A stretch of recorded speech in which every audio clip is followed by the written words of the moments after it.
Shalom. Hallelujah. भाई बहनों, आज का संदेश है मन का महत्व हमारा उद्धार का काम में। हम पढ़ेंगे प्रभु का वचन रोमी 12:1 और 2। हम सब पढ़ेंगे रोमियो अध्याय 12 पद 1 और 2। इसीलिए हे भाइयों, मैं तुमसे परमेश्वर की दया स्मरण दिलाकर विनती करता हूँ कि अपने देह को जीवित और पवित्र और परमेश्वर को भावता हुआ बलिदान करके चढ़ाओ। यही तुम्हारी आत्मिक आराधना है। इस संसार के सदृश न बनो, परंतु तुम्हारे मन के नए हो जाने से तुम्हारा चाल चलन भी बदलता जाए, जिससे तुम परमेश्वर की भली और भावती और सिद्ध इच्छा अनुभव से मालूम करते रहो। यह परमेश्वर का शब्द है। प्रभु को धन्यवाद। आइए हम सब मिलकर इस वक्त प्रार्थना करेंगे। सच में ये वचन आज हमारे जीवन में प्रभाव डाले, हमारा हृदय छिदे और इसका अर्थ समझते हुए बैठने के लिए नहीं, लेकिन हम उसके ऊपर कार्य भी करेंगे। इसीलिए सब साथ में मिलकर प्रार्थना करेंगे। हालेलुया। प्रभु यीशु, बहुत धन्यवाद देते प्रभु आज का उपस्थिति के लिए। प्रभु आपने ये सौभाग्य दिया, हमको यहाँ पर इकट्ठा किया। प्रभु ये जो वचन है प्रभु आज इसी रीति से लेने के लिए कि ये मेरे लिए, मेरा उद्धार के लिए। प्रभु यीशु, सच में प्रभु यीशु ये वचन के द्वारा आप प्रेम आपका प्रकाशन देते हैं, इसलिए धन्यवाद मांगती हूँ। प्रभु पिताजी के ऊपर आपका पूरा अभिषेक उंडेलना प्रभु यीशु, पवित्र आत्मा आपका शक्ति, आपका सामर्थ्य को भर दो प्रभु यीशु, आपका ताजगी से भर दो प्रभु यीशु। एक एक शब्द का आप अगुवाई करते हैं, इसलिए धन्यवाद। ये पूरा सभा का आपने ताबा लिया, इसलिए धन्यवाद। ये प्रार्थना प्रभु यीशु आपके नाम से करती हूँ, आमेन। शालोम। हालेलुया। हम पढ़ेंगे प्रोवर्ब्स 4:23। हम पढ़ेंगे नीति वचन अध्याय 4 पद 23। सबसे अधिक लगन से दिल और मन की रक्षा कर, क्योंकि जीवन का मूल स्रोत वही है।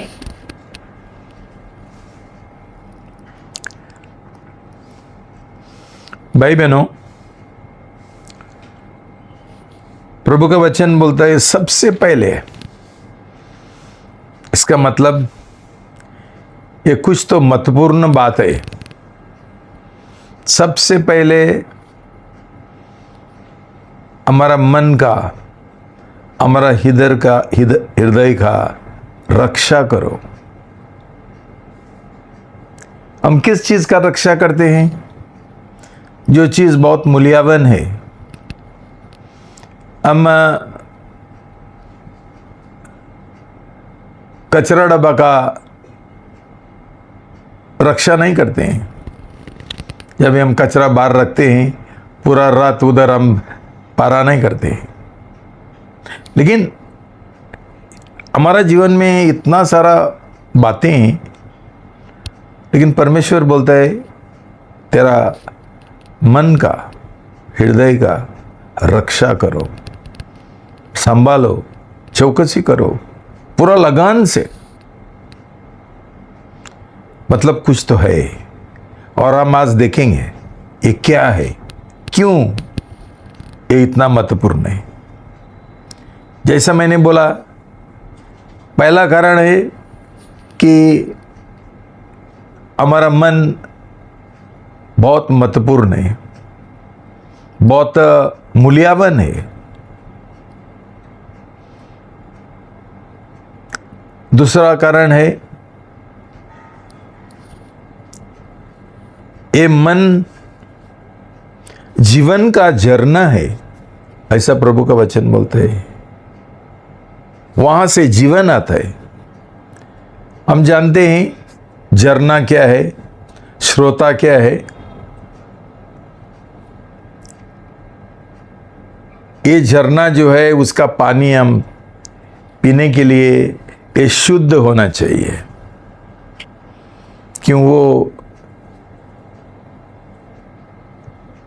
अशुद्ध रहेगा तो बहुत हानिकारक भी हो सकता है।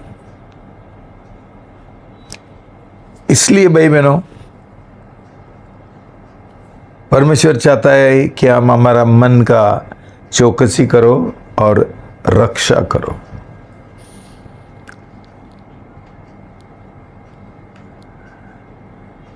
तीसरा कारण है, ये मन इतना महत्वपूर्ण है, इतना मूल्यवान है कि जो हमारा दुश्मन है, शैतान है, वो उसके ओर आक्रमण करने के लिए और हमला करने के लिए सोचता है। हमारा मन एक युद्ध का भूमि है, रणभूमि है। प्रभु भी हमारा मन जो है वो आकर्षित करना चाहता है, उसका कब्जा लेना चाहता है, और दूसरे बाजू शैतान भी हमारा मन को आकर्षित करना चाहता है, कब्जा लेना चाहता है। ये समझने के लिए एक उदाहरण जो है वो आदम और हवा का है। कैसा शैतान ने हवा को बहकवाया, आदम को बहकवाया उसका पत्नी के द्वारा, और हवा ने, परमेश्वर ने उनको साफ साफ बोला था कि एक पेड़ का फल नहीं खाने का है। यह सच्चाई था, लेकिन शैतान ने झूठ भरा हवा का मन में, बोला ऐसा नहीं है, और हवा ने शैतान के ऊपर विश्वास किया, प्रभु की ओर शंका किया, और उस दिन ये पाप के वजह, ये आज्ञा उल्लंघन का पाप के वजह, ये विरोध का पाप के वजह आदम और हवा पाप में गिरा, और परमेश्वर ने उनको बहुत बड़ा सजा दिया। अदन का बाप की जब में उनको निकाल दिया, और तब से मनुष्य का जो हालत है इतना बिगड़ गया, इतना बिगड़ गया। तो भाई बहनों,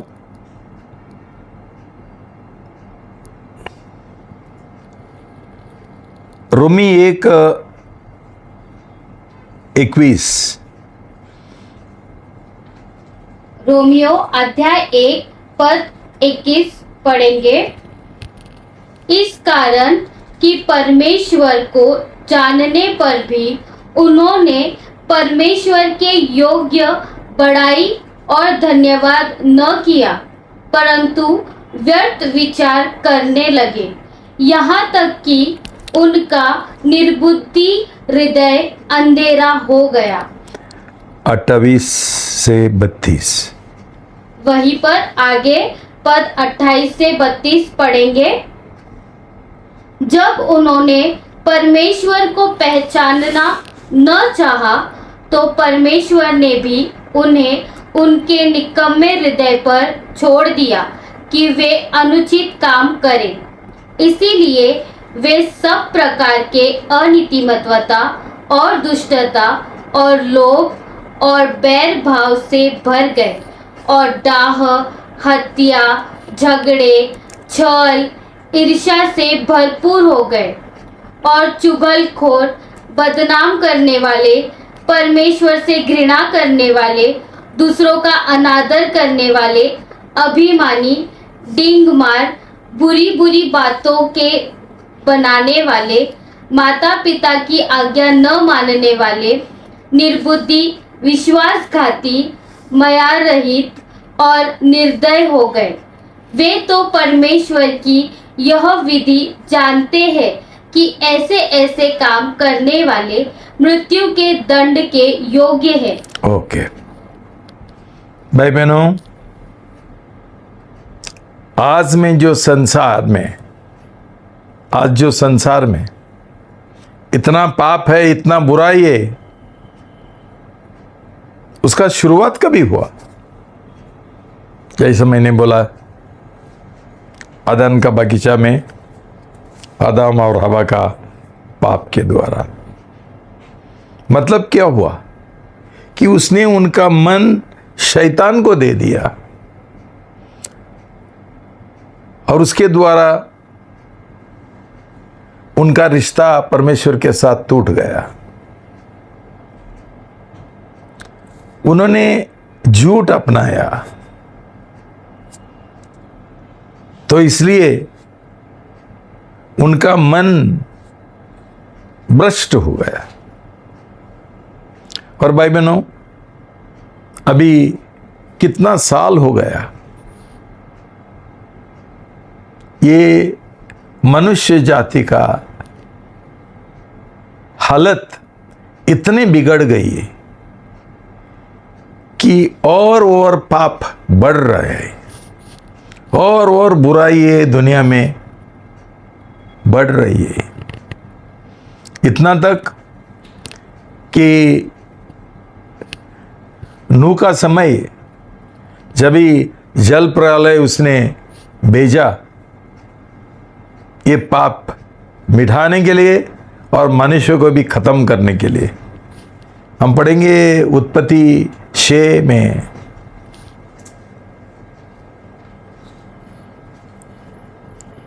उत्पत्ति अध्याय 6 पद 5 पढ़ेंगे। यहोवा ने देखा कि मनुष्य की बुराई पृथ्वी पर बढ़ गई है और उनके हृदय के विचार में जो कुछ उत्पन्न होता है वह निरंतर बुरा ही होता है। और यहोवा पृथ्वी पर मनुष्य को बनाने से पछताया और वह मन में अति खेदित हुआ। तब यहोवा ने कहा, मैं मनुष्य को जिसकी मैंने सृष्टि की है पृथ्वी के ऊपर से मिटा दूंगा।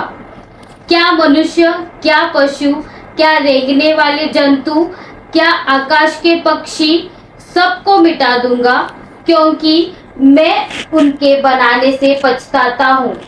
बस भाई बहनों, परमेश्वर पछताया। क्यों? जब भी मनुष्य का मन भ्रष्ट हो गया, ये मन के द्वारा प्रभु का वचन बोलता है, सिर्फ उन्होंने पाप नहीं किया, लेकिन कैसा नया नया तरीके से हम पाप कर सकते हैं वो भी बहुत सोचते थे। इतना ये हो गया कि प्रभु ने बोला, मैं खत्म करने वाला हूं, और ये जल प्रलय भेजा। तो भाई बहनों, इसके द्वारा हमको ये मालूम पड़ता है कि जब भी हम हमारा मन का महत्व नहीं समझते और उसका रक्षा नहीं करता है, ये गलत मन से, ये बुरे मन से, भ्रष्ट मन से मनुष्य का जीवन कितना खराब हो सकता है। जैसा एक चीज जब भी सड़ने को शुरू होता है, उसको रोकने वाला कोई नहीं है, ये और सड़ जाता है। हम फ्रिज में भी बाद में रखेंगे तो ये जो सड़ावत है वो बंद नहीं होता है, वो वापस फ्रेश नहीं कर सकते, थोड़ा रोक सकते। लेकिन भाई बहनों, आज इतना सालों से वो चीज, हमारा जो मन है इतना भ्रष्ट हो गया कि उसके द्वारा पाप बढ़ गया, बुराई बन गया, भ्रष्टाचार बन गया, युद्ध चल रहे, नफरत चल रहे। वहां सब कुछ बोला है रोमी पत्र में, क्या क्या पाप चल रहे हैं। भाई बहनों,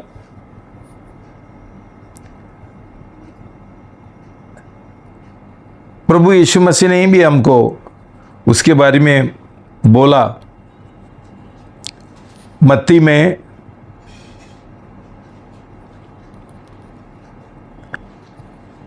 मत्ती 15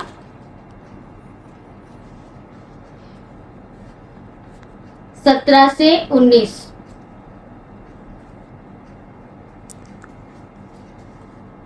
क्या तुम नहीं जानते कि जो कुछ मुंह में जाता है वह पेट में पड़ता है और संडास से निकल जाता है, पर जो कुछ मुंह से निकलता है वह हृदय से निकलता है और वही मनुष्य को अशुद्ध करता है।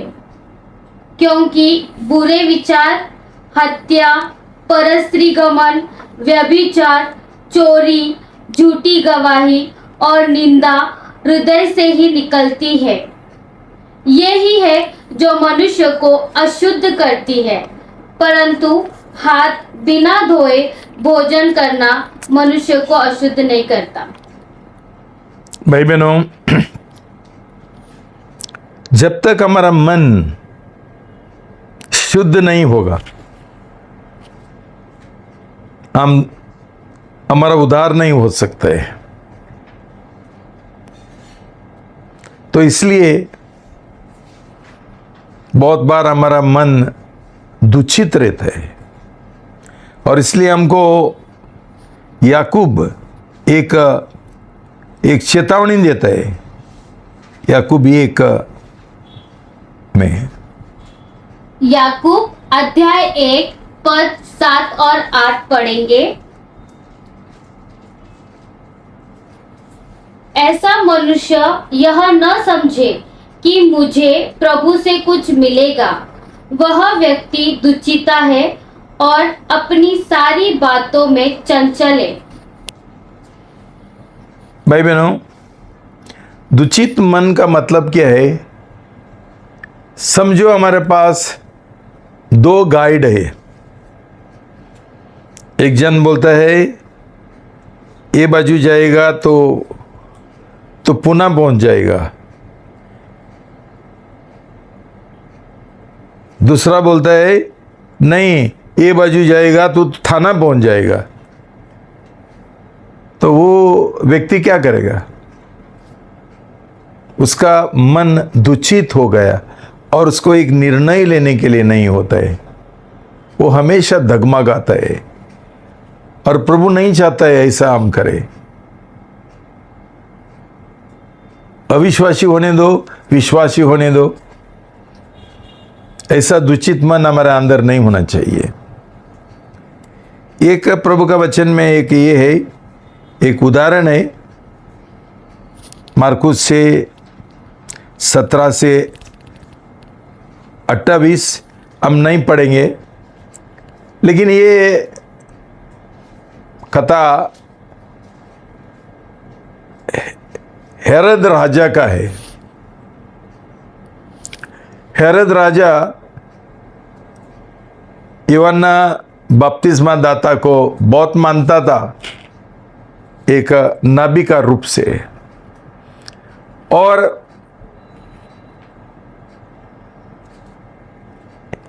यूहन्ना उसको बोलता था तूने जो किया वो गलत है, ये पाप है।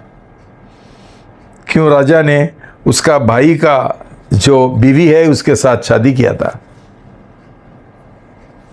और इसके लिए उसका दिल में नफरत भी था यूहन्ना का।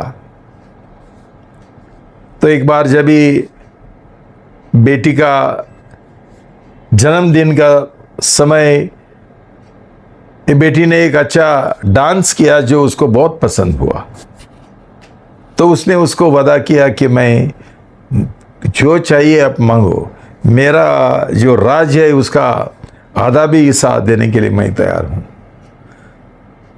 तो ये बेटी ने जाके मां से पूछा क्या मांगो, और मां जो यूहन्ना का नफरत करती थी, क्यों जानती थी कि वो जो उसने जो किया वो पाप है, वो बेविचार है, तो उसने बोला बोलो राजा को मुझे यूहन्ना बपतिस्मा दाता का सिर चाहिए। वो बहुत दुखी हो गया, लेकिन उसने वादा किया था इसलिए उसने बोला ठीक है, और यूहन्ना का सिर काट दिया और उसको दिया। भाई बहनों, इसके द्वारा हम क्या सीख सकते हैं कि हेरोद राजा का मन दुखित था। एक बाजू यूहन्ना नबी का वो बहुत आदर मान करता था, और दूसरा बाजू वो उसका बेटी का भी बहुत प्रेम करता था, और उसको उसका डांस भी बहुत अच्छा लगा। भाई बहनों, ये दुचित मन है, ये बहुत खतरनाक बात है कि वैसा ही जैसा हेरोद राजा पाप में गिरा, वैसा हम भी गिर सकते हैं। बहुत बार जो लोग खुद को विश्वासी बोलते हैं, रविवार को आराधना सभा में भाग लेते हैं, अच्छा अच्छा गाना करते हैं, प्रभु का वचन सुनते हैं, उनको बहुत अच्छा लगता है। घर में जाने के बाद उनको संसारी बातें भी अच्छा लगता है, टीवी देखते हैं, टीवी सीरियल देखते हैं, और उसके द्वारा उनका मन भ्रष्ट होता है। संसार का कचरा उनका मन में अंदर आता है। भाई बहनों, ये शैतान का तरीका है हमारा मन का कब्जा लेने के लिए। उसने एक अच्छा एक व्यवस्था और तंत्र और प्रणाली उसने स्थापित किया है मनुष्य का मन पकड़ने के लिए, कब्जा करने के लिए, आकर्षित करने के लिए। संसार में हम जानते हैं आज लोग टीवी देख के कितना पाप में गिरते हैं। वो एडवर्टाइजमेंट भी होने दो, टीवी है, सीरियल्स है, हिंदी फिल्म्स है, जो लोग चर्च में आता है और पिक्चर भी देखते हैं, फिल्म भी देखते हैं। क्या होता है, ये बाजू प्रभु का वचन सुना, घर पे जाके शैतान का और संसार का बातें सुनते हैं, और मन उनका अशुद्ध होता है। उसके द्वारा उनका उद्धार और नया जन्म कैसा होगा? संसार का आकर्षण उनका दिल में है, गांव का आकर्षण उनका दिल में है। ऐसा लोगों का उद्धार हो ही नहीं सकते। भाई बहनों, आजकल शैतान ने कितना सारा अलग अलग तरीका का जरिया उसने स्थापित किया। हम जानते हैं आज मोबाइल एक बड़ा खतरनाक चीज़ है, इंटरनेट है, उसमें अलग अलग तरीके से ऐप्स है, गेम्स है, और ये जिसको हम बोलते हैं पोर्नोग्राफी है। ये सब शैतान ने स्थापित किया। म्यूजिक होने दो, बुक्स होने दो, अलग अलग तरीके से शैतान का एक बड़ा गैंग है। ये सब जो षड्यंत्र है वो आगे बढ़ाने के लिए बहुत सारा लोग उसका काम करते हैं, मनुष्य को बहकवाने के लिए, उसका मन में झूठ डालने के लिए, उसको संसार का की ओर आकर्षित करने के लिए। तो भाई बहनों, हमने बहुत सावधान रहना चाहिए और हमारा मन का और हृदय का रक्षा करना चाहिए। हमको सही जीवन जीना है तो, उद्धार पाना है तो, और नीतिमान बनना है तो भाई बहनों, इसका उपाय क्या है? हमारा मन हम कैसा शुद्ध कर सकते हैं जो शुरुआत से भ्रष्ट हो गए है, बुरा हो गए है, पाप से भरा है।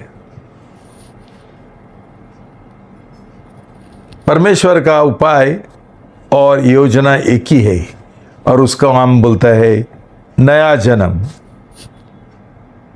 नया जन्म के द्वारा क्या होता है? प्रभु यीशु जब भी हम उसको ढूंढ रहे हैं तभी वो हमको एक दर्शन देता है जिसको हम बोलता है मुलाकात होता है। मुलाकात के द्वारा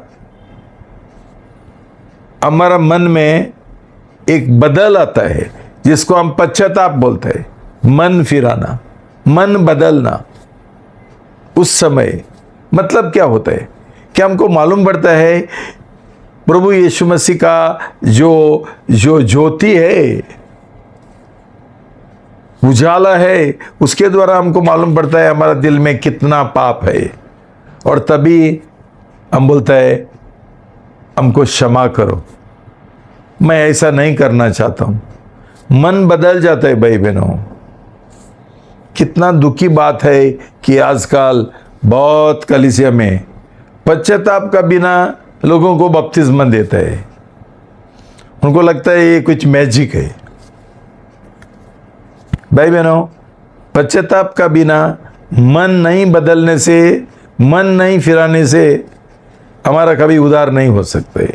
तो हमारा पहला मन बदलने का, मन फिराने का पश्चाताप तभी शुरू होता है जब भी हम तैयारी करते हैं बपतिस्मा लेने के लिए।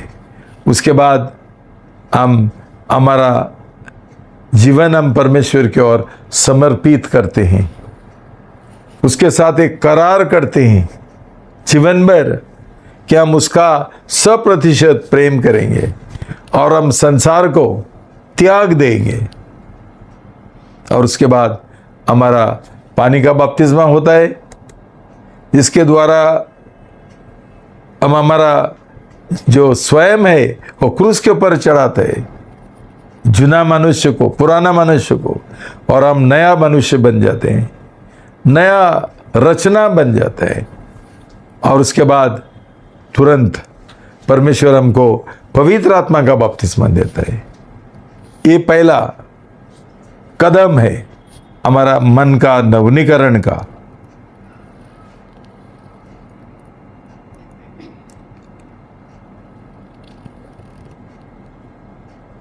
प्रेषितों का काम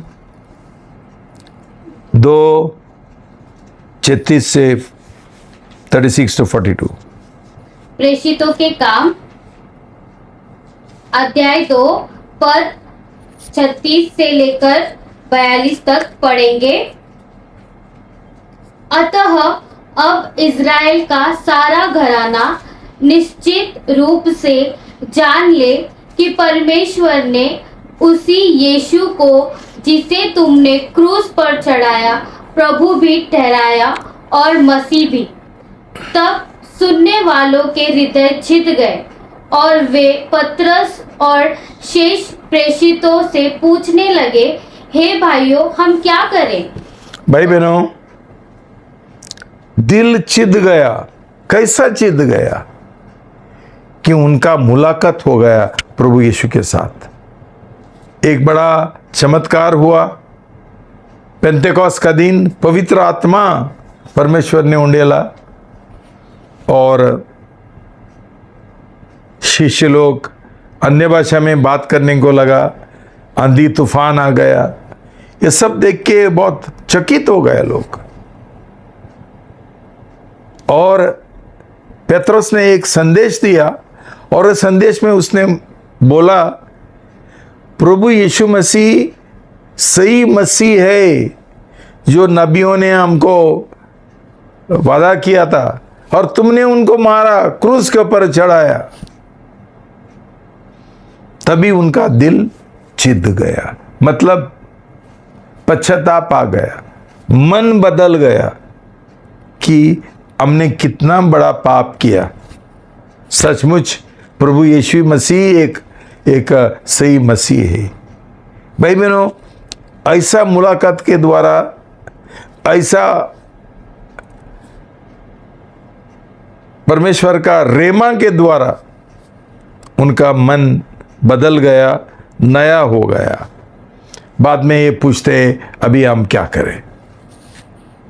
तो उनको पेत्रोस ने बोला, तुम पढ़ो। पद 38। पतरस ने उनसे कहा, मन बदलो और तुम में से हर एक अपने अपने पापों की क्षमा के लिए यीशु मसीह के नाम से बपतिस्मा ले, तो तुम पवित्र आत्मा का दान पाओगे। शालोम। हालेलुया। भाई बहनों, ये शुरुआत का तरीका है। उसके बाद रोमी 12:1 और 2। रोमियो अध्याय 12 पद 1 और 2 पढ़ेंगे। इसीलिए हे भाइयों, मैं तुमसे परमेश्वर की दया स्मरण दिलाकर विनती करता हूँ कि अपने देह को जीवित और पवित्र और परमेश्वर को भावता हुआ बलिदान करके चढ़ाओ। यही तुम्हारी आत्मिक आराधना है। इस संसार के सदृश न बनो, परंतु तुम्हारे मन के नए हो जाने से तुम्हारा चाल चलन भी बदलता जाए, जिससे तुम परमेश्वर की भली और भावती और सिद्ध इच्छा अनुभव से मालूम करते रहो। भाई बहनों, पौलुस बोलता है, मैं हाथ जोड़ के तुमसे विनती करता हूँ। मतलब कुछ तो बहुत महत्वपूर्ण बात है। कोई हाथ जोड़ के बोलता है, क्या बोला उसने?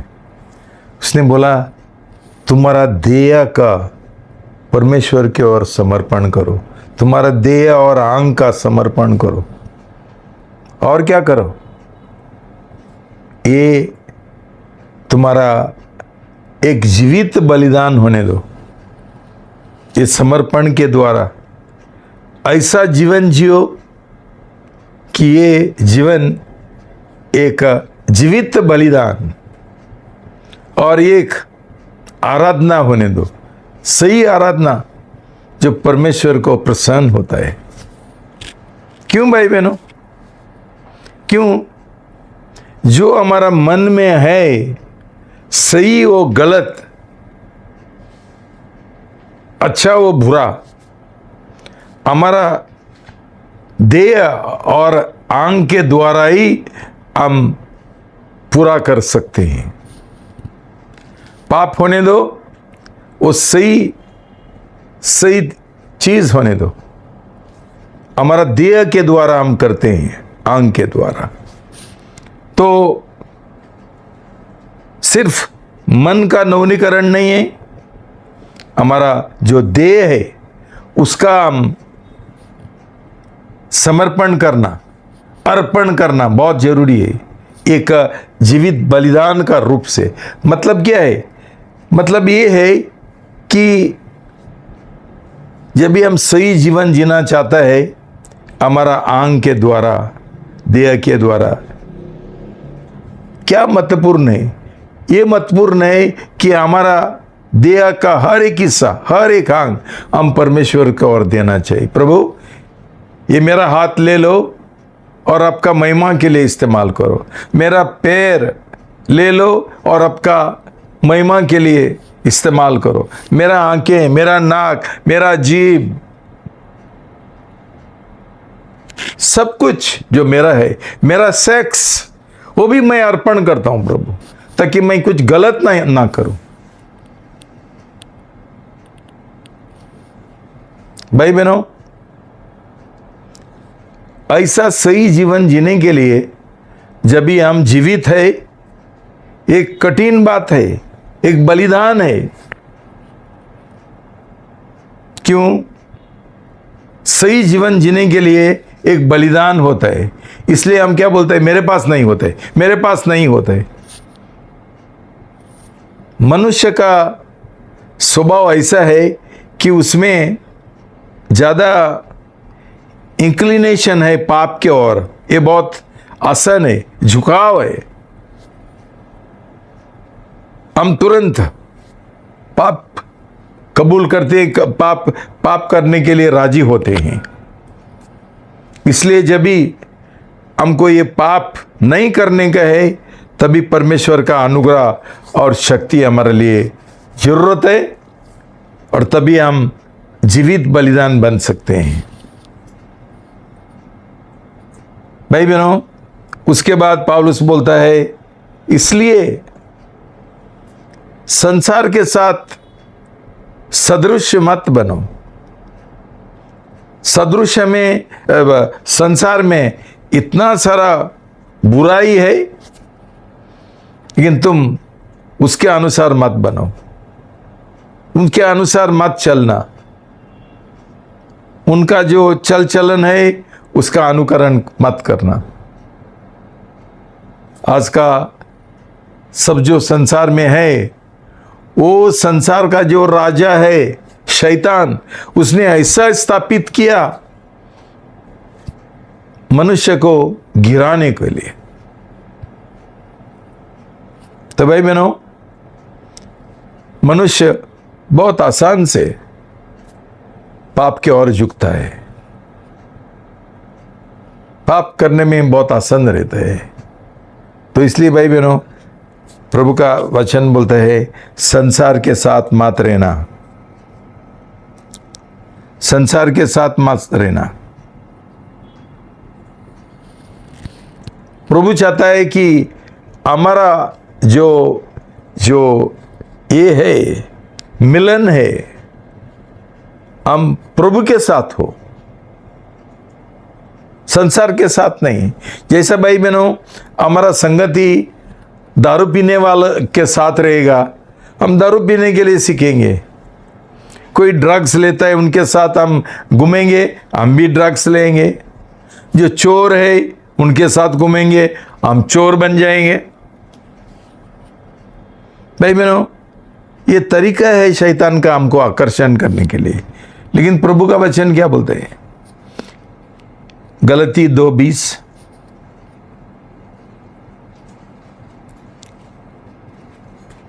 गलतियों अध्याय 2 पद 20,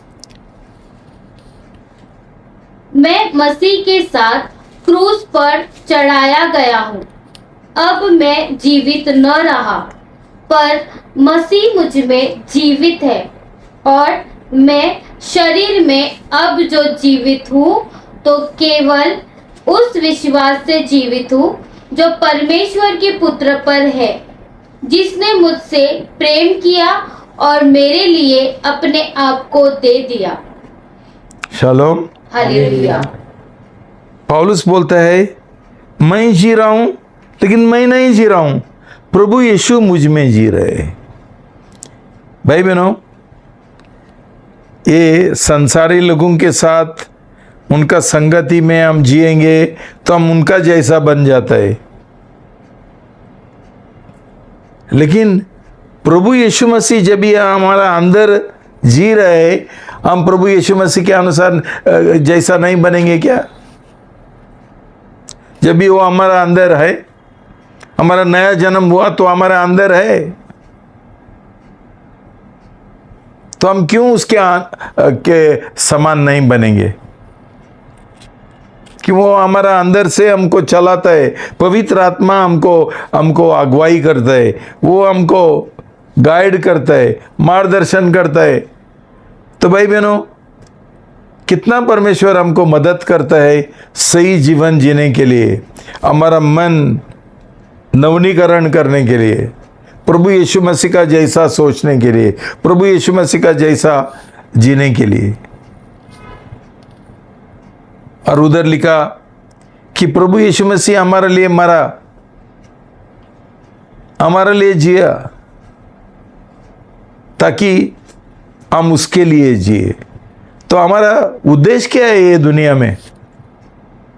बहुत बार लोगों को उनका जीवन का उद्देश्य भी मालूम नहीं, क्यों मैं पैदा हुआ। वो तो ठीक है, लेकिन ऐसा मसीह लोग है जो बपतिस्मा लेते हैं, लेकिन उनका जीवन का जो ये है एक उद्देश्य है, परमेश्वर का मन के अनुसार, उसका इच्छा के अनुसार वो किया है, उनको मालूम नहीं है।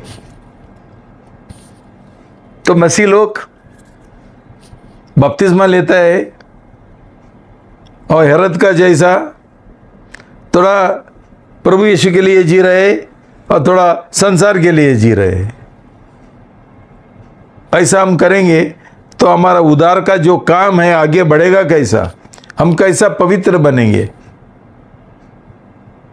हमारा मन दूषित मन है, हम नहीं जानते हैं क्या करें, क्यों हमारा मन भ्रष्ट है अभी भी। तो भाई बहनों, ये हम ध्यान में रखना चाहिए। पहला हमारा उदार होने के लिए, और दूसरा उदार में बढ़ने के लिए। भाई बहनों, प्रभु यीशु मसीह हमारा अंदर जी रहे हैं, उसके बाद हम लोग रोटी तोड़ में भाग ले रहे, उसका मांस और लहू हम खा रहे और पी रहे। प्रभु ने ये क्यों ये किया? इतना तक हमको बोला, यदि तुम नहीं खाएंगे मेरा मांस, नहीं पिएंगे मेरा लहू, तुम्हारे अंदर जीवन नहीं रहेगा, अनंत काल जीवन नहीं रहेगा। इसका मतलब क्या है कि प्रभु यीशु हमारे अंदर आते हुए आकर हमारा जीवन बदलना चाहता है, हमारा मन बदलना चाहता है, हमको सही मार्ग में चलाने के लिए हमको मदद करना चाहता है, ताकि हम अंत में अनंत काल जीवन पा सके। इतना सारा प्रभु यीशु मसीह हमारे लिए करता है, उसका योजना हमारे लिए उसने बना के रखा है। हम जब भी लापरवाही करता है ये बातों का, तो नुकसान हमारा होता है और हम नामदारी मसीह, संसारी दुनियादारी मसीह ऐसा बन जाते हैं। लेकिन बोलता है मैं विश्वासी हूं, मैं रविवार को जाता हूं, लेकिन क्या फायदा है? क्या फायदा है? ये खत्म होने के बाद हम घर पे जाके सब दुनियादारी जीवन जी रहे। तो भाई बहनों, एक बहुत महत्वपूर्ण जो एक उपाय जो है, जो परमेश्वर ने हमको दिया, ये हमारा मन का नवनीकरण करने के लिए, ये है प्रभु का वचन। हम जानते हैं कि वचन आग है, वचन पानी है, वचन में शक्ति है, वचन में बुद्धि है, सब कुछ है। हम पढ़ेंगे भजन संहिता 1:1-6।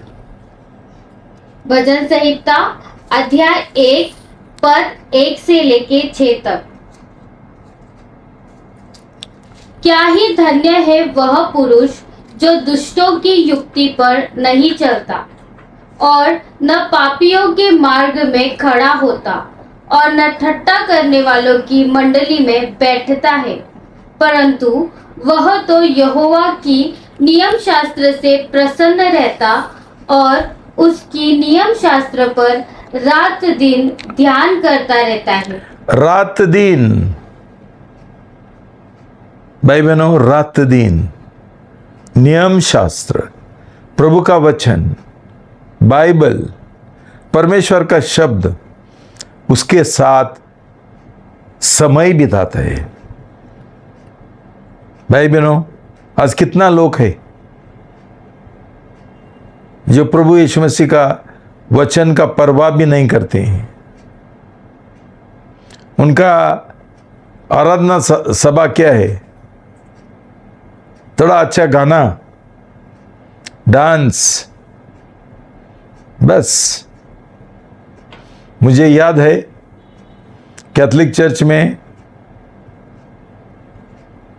हमारा ऐसा लोग था जिनको बोलता है आउटस्टैंडिंग कैथलिक्स। क्या करते थे? जैसा शर्माओं संदेश शुरू हो गया, ये जाते थे चाय पीने के लिए, सिगरेट फूंकने के लिए। मतलब वचन का ज़्यादा महत्वपूर्ण नहीं है, ज़्यादा महत्व नहीं है। हमारा भी वैसा ही है। कभी कभी लोग संदेश शुरू होता है तभी टॉयलेट में जाते हैं। बहुत कम उसको मान सम्मान देता है परमेश्वर का वचन। प्रभु का वचन बोलता है दिन रात हमने हमारा समय बर्बाद नहीं करना चाहिए ये गलत लोगों के साथ बैठ के क्या करने का, गप्पा मारने का। लेकिन प्रभु का वचन, हमारे पास टाइम नहीं है। पिक्चर देखने के लिए टाइम है, क्रिकेट देखने के लिए टाइम है, क्रिकेट का कमेंट्री देखने के लिए टाइम है, लेकिन प्रभु का वचन टाइम नहीं है। हमारा टाइम हम बर्बाद करेंगे।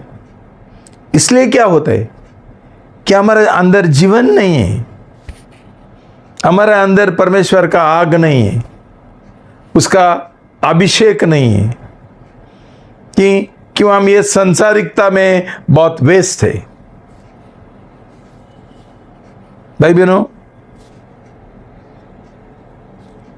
प्रभु का वचन हमको बोलता है वो एक ही सही मार्ग है सफलता का। आगे पढ़ो।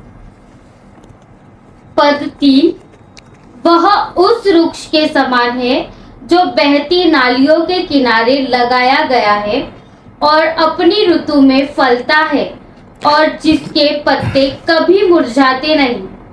इसीलिए जो कुछ वह पुरुष करे वह सफल होता है। दुष्ट लोग ऐसे नहीं होते, वे उस भूसी के समान होते हैं जो पवन से उड़ाई जाती है।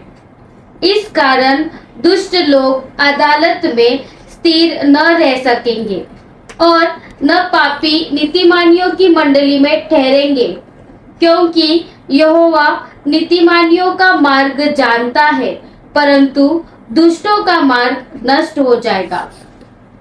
भाई बहनों, दुष्टों का मार्ग नष्ट हो जाएगा। दुष्ट लोग कौन है? जिनका जीवन में वचन नहीं है, हर एक संसार का बातों में व्यस्त है, उधर भागता है, इधर भागता है, उधर भागता है, लेकिन बैठ के प्रभु का वचन का पढ़ाई करने के लिए, मनन करने के लिए, प्रार्थना करने के लिए उनके पास ये नहीं है, समय नहीं है। तो मन क्या होता है? भ्रष्ट होता है। मन कभी खाली नहीं रहता है। प्रभु का वचन से नहीं भरा, सच्चाई से नहीं भरा, तो संसार से भर जाएगा, पैसा का प्रेम से भर जाएगा, नौकरी का प्रेम से भर जाएगा, गांव का प्रेम से भर जाएगा, रिश्तेदारों का प्रेम से भर जाएगा, बस स्वयं का प्रेम से भर जाएगा। दुष्ट लोगों का नाश हो जाएगा। और एक वचन है यहोशुआ 1:8-9। यहोशू अध्याय 1 पद 8 से 9 पढ़ेंगे। परमेश्वर का वचन तेरे मुंह से कभी न उतरने पाए, इसी दिन में दिन रात मनन करते रहना, इसीलिए कि जो कुछ उसमें लिखा है उसका आज्ञा पालन करते हुए तू चौकसी करे, क्योंकि ऐसा न हो कि क्षमा करना, क्योंकि ऐसा ही करने से तेरे सब काम सफल होंगे और तू प्रभावशाली होगा। क्या मैंने तुझे आज्ञा नहीं दी?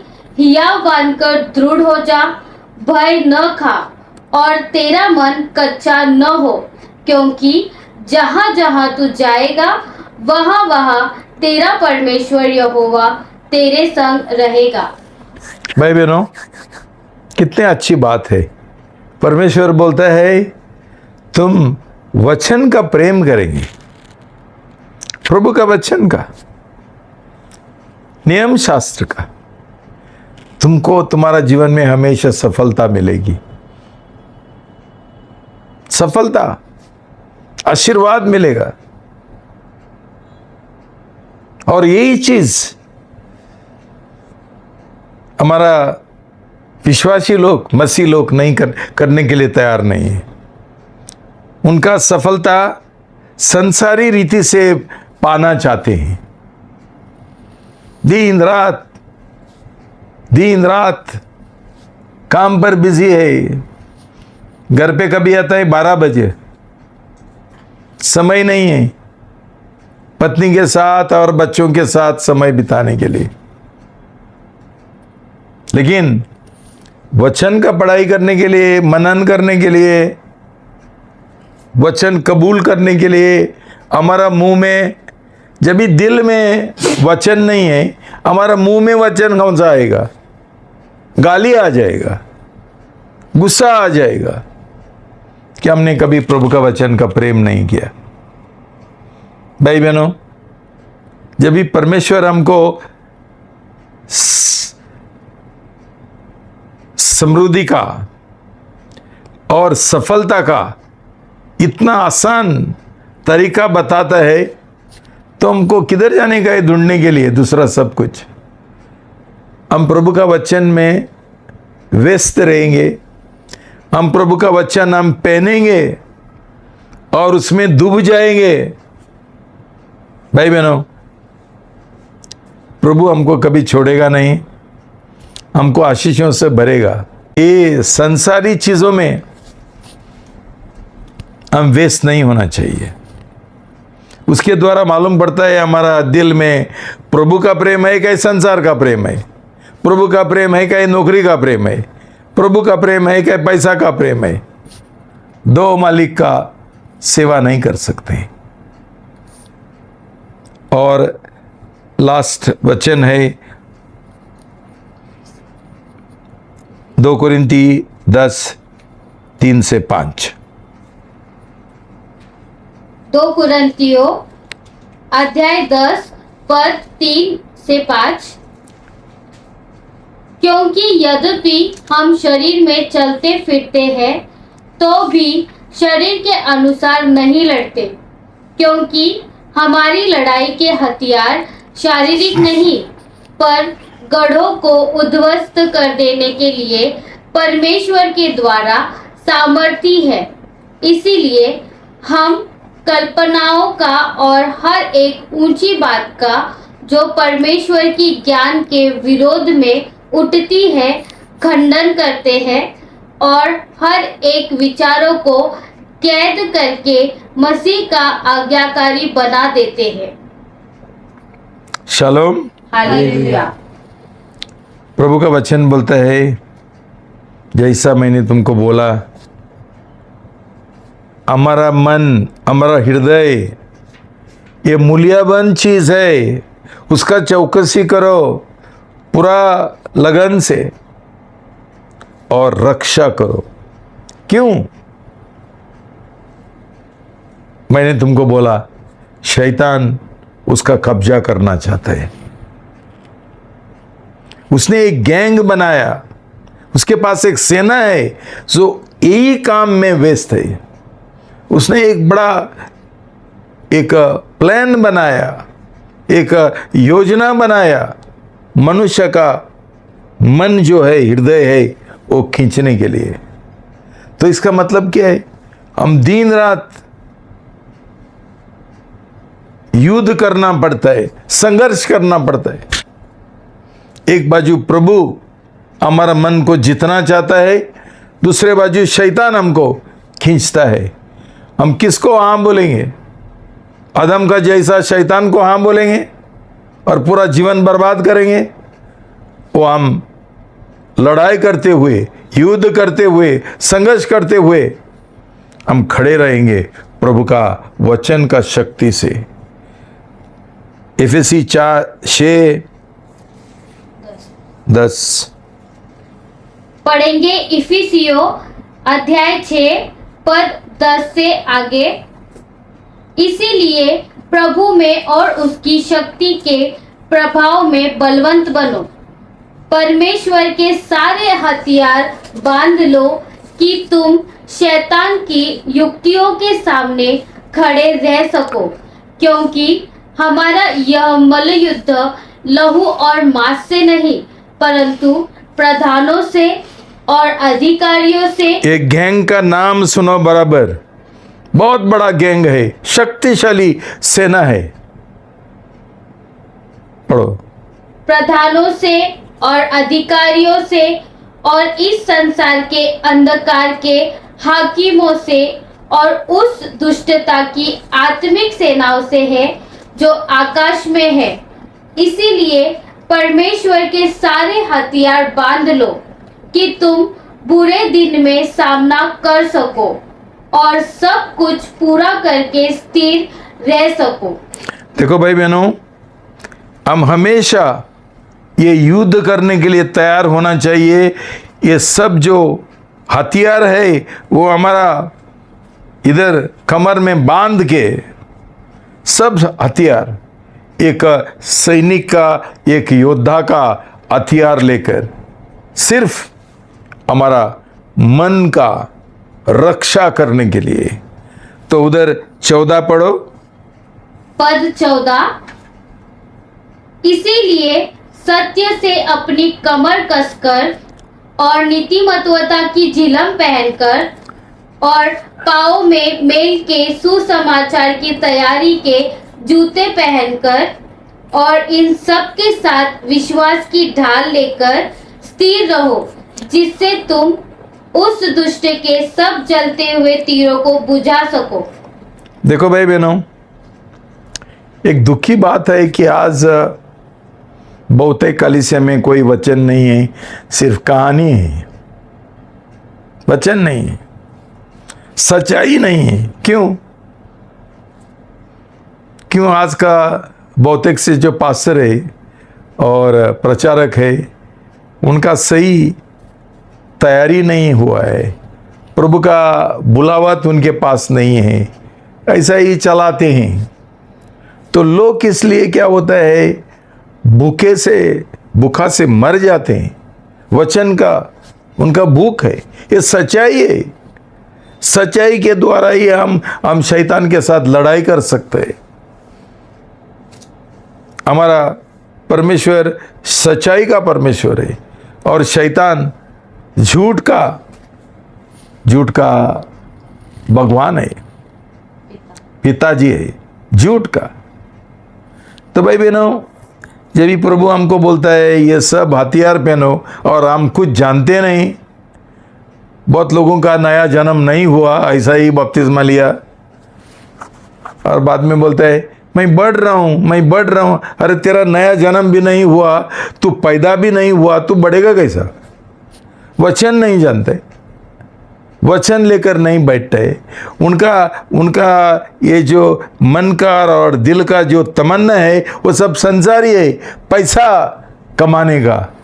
उनको लगता है ये वचन लेकर बैठेंगे तो क्या मिलेगा मुझे, मेरा टाइम वेस्ट क्यों करने गए।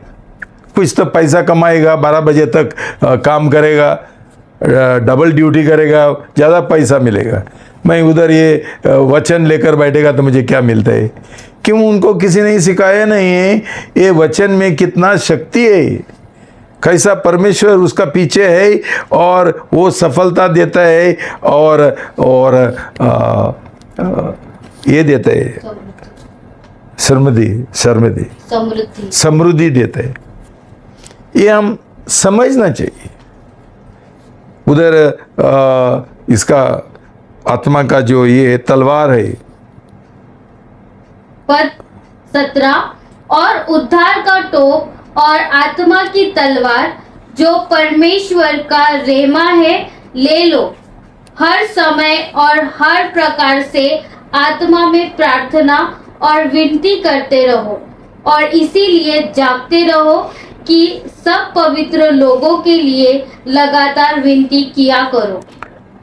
वचन को परमेश्वर बोलता है ये आत्मा का तलवार है। तलवार का बिना हम युद्ध कैसा कर सकते हैं? और ये तलवार क्या है? सिर्फ वचन नहीं है, तलवार है रेमा। रेमा है परमेश्वर का खास वाणी, जो परमेश्वर हमसे बात करता है, हमारा दिल से बात करता है। लेकिन पहला वचन हमारा दिल में होना चाहिए, वहां से, और उसके द्वारा पवित्र आत्मा हमको रेमा देगा। ये तलवार है, सिर्फ वचन तलवार नहीं है, वचन से जो रेमा आता है वो तलवार है।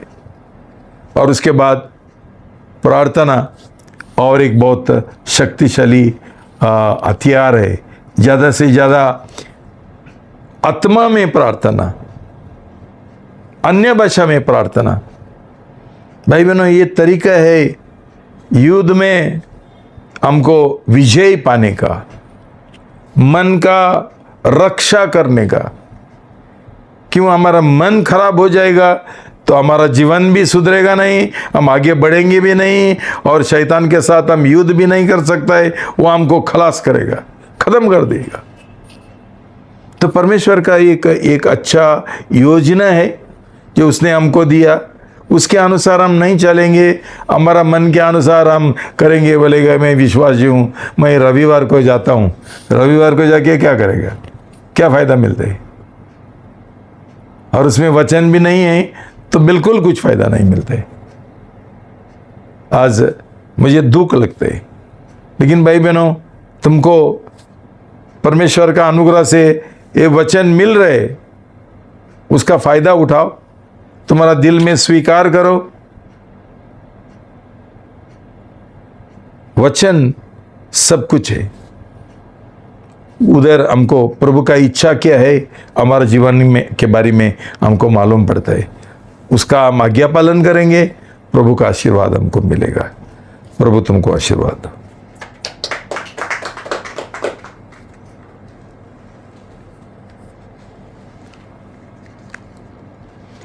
पिता परमेश्वर, मैं बहुत धन्यवाद देता हूँ, आपने आपका पवित्र आत्मा के द्वारा हमसे बात किया और ये महत्वपूर्ण जो सच्चाई है अपने हमको सिखाया।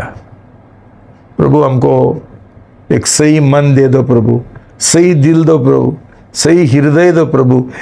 ये संदेश, ये वचन, ये रेमा स्वीकार करने के लिए प्रभु, उसके ऊपर विश्वास करने के लिए और उसका आज्ञा पालन करने के लिए